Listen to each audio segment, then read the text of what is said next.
कहानी है रामपुर गांव की, जहाँ के मर्द महिलाओं को हमेशा नीचा दिखाने की कोशिश में रहते। अरे अभी तक खाना नहीं आया क्या? मुझे एक और शादी करने की जरूरत है। नहीं जी नहीं, ऐसा मत करना, वरना मैं कहाँ जाऊंगी। खाना लेकर मैं अभी आई जी। गांव की पंचायत में भी फैसले हमेशा औरतों के खिलाफ ही रहते। मैं जो फैसला सुनाता हूँ वो भगवान की आज्ञा होती है। इस लड़के ने अपने मन से शादी करके अच्छा नहीं किया। लड़के को घर भेज दो और इसकी शादी इसकी जाति की किसी लड़के से करवा दो। लेकिन ये लड़की, इसे तो गांव के बाहर निकाल दो। नहीं नहीं जमींदार साहब, ये क्या बोल रहे हैं? ऐसा नहीं हो सकता।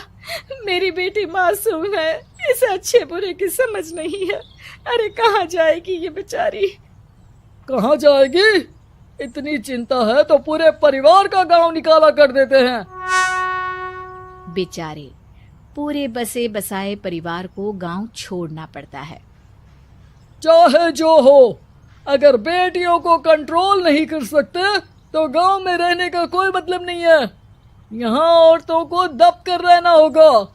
कोई भी अपने हिसाब से कुछ नहीं कर सकता, सब ईश्वर की मर्जी से ही होगा। तभी गांव का एक आदमी दौड़ा दौड़ा आता है। सरपंच साहब, जमींदार साहब, वो कालिया है ना, उसकी बेटी पढ़ने के लिए शहर जा रही है। अच्छा, ये कब हो गया? और कालिया की हिम्मत कैसे हो गई ऐसा करने की? लेकर आओ उसे और उसकी बेटी को। बस फिर क्या था, हाजिर हो जाते हैं कालिया और उसकी बेटी सरपंच के सामने। अरे कालिया, ये क्या सुनने में आ रहा है? बेटी को इंजीनियर बना रहा है तू? और ये बता, गांव में तो स्कूल नहीं है, फिर कहां से इतनी क्लास पास कर गई तेरी बेटी? राधा, जो कि कालिया की बेटी है, उसे लगता है कि सरपंच उसकी तारीफ कर रहे हैं। सरपंच जी, मैंने ऑनलाइन पढ़ाई की है, डिस्टेंस लर्निंग से। सभी में मैंने अच्छे नंबर पाए हैं, जिसे देखते हुए शहर की इंजीनियरिंग कॉलेज में मुझे स्कॉलरशिप मिली है। वाह जी वाह, क्या होती है ये? पहले तो ये बताओ, फिर आगे की बात करते हैं। पूरा गांव राधा की बात सुन रहा था और राधा बोलती जा रही थी। तो ऐसे मैं फ्री में एक अच्छी शिक्षा लेकर गांव में जो कुछ परेशानियां हैं, जैसे बिजली, पानी और इंटरनेट जैसी समस्याओं के लिए काम करूंगी। मैं गांव को शहर से जोड़ने के लिए पुल का निर्माण करवाने का प्रस्ताव रखूंगी। मुझे पूरी उम्मीद है कि जल्द ही हमारा गांव भी तरक्की की राह पर चल पड़ेगा। राधा की बात सुनकर सारे गांव वाले ताली बजाने लगते हैं। सरपंच को समझ नहीं आता कि वो क्या करे। चुप रह नादान लड़की, गांव के खिलाफ जाने के लिए तुझे गांव से बेदखल कर दिया जाएगा, वो भी पूरे परिवार के साथ। और हाँ, अगर ठीक से गांव में रहना चाहती है तो ये पढ़ाई लिखाई छोड़ दे। हम तेरे लिए गांव का कोई होनहार लड़का देखेंगे। तभी गांव का एक आदमी बोल पड़ता है।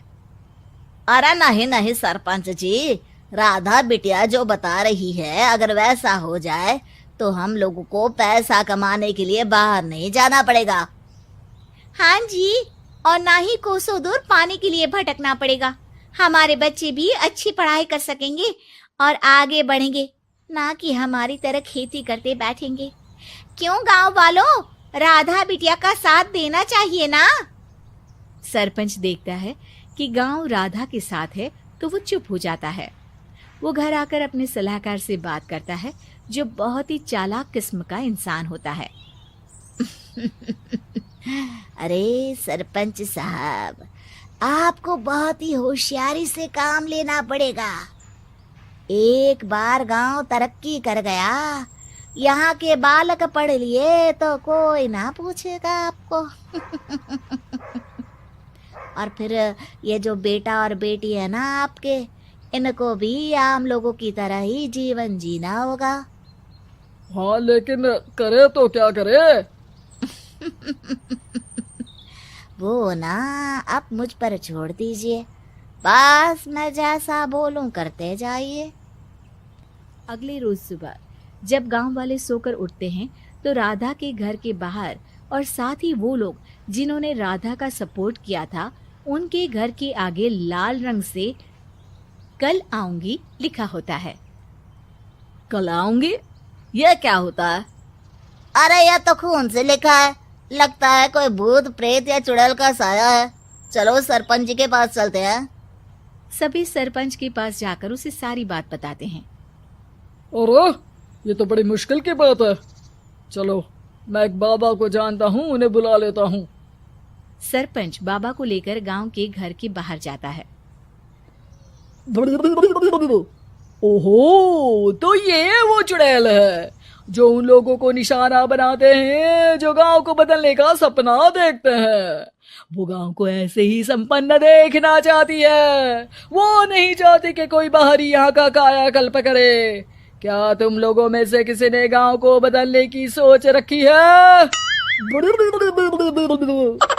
तभी राधा की माँ रोते रोते आती है। मेरी राधा घर से गायब हो गई है। अरे कोई तो बचाओ, मेरी बच्ची कहाँ गई?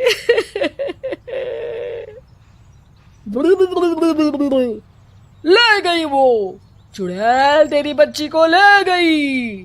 अब वो उसे श्रापित करके छोड़ेगी, उस पर चुड़ैल का साया हो जाएगा। तभी बुरी सी हालत में राधा भी वहां आ जाती है। उसके बाल चुड़ैल की तरह फैले होते हैं और कपड़ों में खून लगा होता है। सभी राधा को देखकर डर जाते हैं। माँ, पता नहीं मुझे कौन उठा कर ले गया था।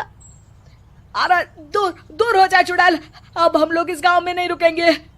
अरे कैसे बातें कर रहे हैं आप? कल तो आप मेरे भरोसे गांव का हुलिया बदलने, अपने बच्चों को पढ़ाने और तरक्की उन्नति की बात कर रहे थे, तो आज क्या हो गया आपको? ये फिर तुम लोगों को बहकाएगी। ये चुड़ैल गांव में आ चुकी है, ऐसे ही ये तुम्हारे घर के बच्चों को भी ले जाएगी। गांव वाले राधा को गांव से बाहर निकाल देते हैं। उसके माँ बाप रोते रहते हैं, लेकिन गांव वाले नहीं मानते। मैं भी अपनी बहन के साथ गांव के बाहर रहूंगा, लेकिन वो पढ़ाई नहीं छोड़ेगी। वहीं सरपंच के घर पर सलाहकार कहता है। देखा, सांप भी मर गया और लाठी भी नहीं टूटी। लेकिन अगले ही दिन सरपंच के घर के बाहर भी वही शब्द लिखे होते हैं। और फिर सरपंच की बीवी कहती है, हमारी बेटी को किसी ने अगवा कर लिया है। तभी राधा का भाई वहां आ जाता है। अरे गांव वालों, मैंने सरपंच जी की बेटी को देखा था। वो चुड़ैल उसे उठाकर ले जा रही थी। अरे क्या मजाक कर रहे हो? नहीं नहीं सरपंच जी, आप नहीं जानते। वो चुड़ैल अब आपकी बेटी में आ जाएगी, जैसे राधा के अंदर आ गई थी। तभी सरपंच की बेटी वैसी ही हालत में वहां आती है जैसे राधा आई थी। पापा, पता नहीं कैसे मैं गायब हो गई थी। चुड़ैल, इसके अंदर भी चुड़ैल का साया है, मारो इसे। अरे नहीं नहीं, इसे भी राधा के पास गांव के बाहर ही भेज दो।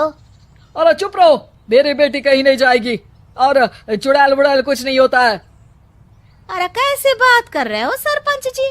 आप तो बोल रहे थे कि आपका फैसला भगवान का ज्ञान होता है, तो अपने पर बात आई तो अब आप ऐसे बोल रहे हैं। अरे ना ना ना, आपको अपनी बेटी को त्यागना ही होगा। अरे बुलाओ बाबा को। राधा का भाई बाबा को ले आता है, जिसे अब गांव वालों के डर के कारण सच बोलना पड़ता है। मैं कोई बाबा नहीं हूँ, मैं तो मोची था। ये सलाहकार महोदय ने मुझे कहा था एक्टिंग करने को। अब वो मुझे पैसे देने वाले हैं। अब मुझे माफ कर दो। गलती हो गई, मुझे माफ कर दो। तभी वहां राधा आ जाती है। देखा सरपंच जी, जब गांव के बच्चे साक्षर होंगे तो आप जैसे लोगों की चालाकी नहीं चलेगी।